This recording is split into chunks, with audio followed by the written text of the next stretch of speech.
Peter 3:15 says to always be prepared to give an answer or a response for the hope that you have within, but to do so with gentleness and respect. And I think that this is something that we struggle with sometimes as Christians. I think that either we mute our faith, which is most common, or we're so overt, we're like vomiting Jesus on everybody and they're running for cover. I think that there's this tender balance. And one thing that I like to do in churches sometimes is I'll ask for 3 volunteers and I'll have them come up on stage and I'll give the first person a sugar packet, one of those pure cane sugar packets. And I'll say, now raise your hand if you're in the audience. If you have ever eaten one of these at a diner or whatever, just chugged the sugar packet. Everybody raise their hand, of course. And then the guy takes the sugar and then he's like, it's good. And then the next guy, he gets the Sweet and Low packet, the little pink fake sugar packet.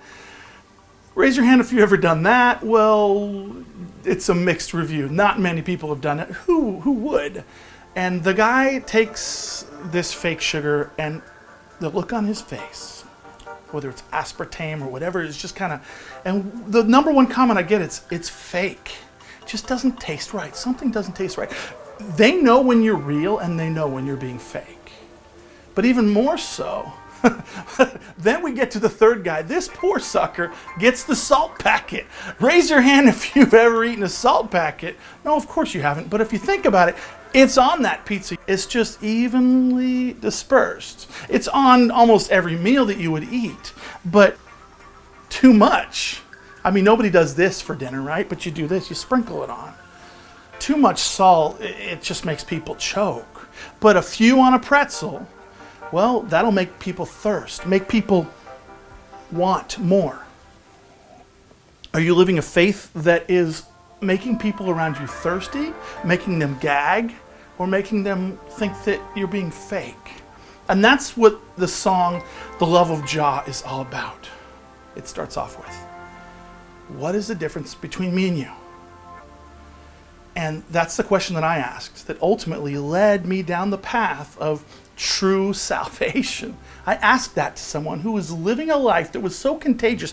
People are looking at your life and they're wondering, okay, do I want that in my own? And so they take their life and does it kind of transpose over like a projector on a wall? Does their life project over yours? Does it fit or does it clash? Are you living a life that is drawing people in? I met someone whose name was Marcus in 1989, and he had a life that was so contagious. He had so many things in common with me that I finally said, what's the difference between you and I? He didn't give me a long sermon. He didn't stand up and preach. He didn't even put on a tie. He said it was the love of God, and I realized at that moment, that's what I needed. The love of Jehovah. Jah.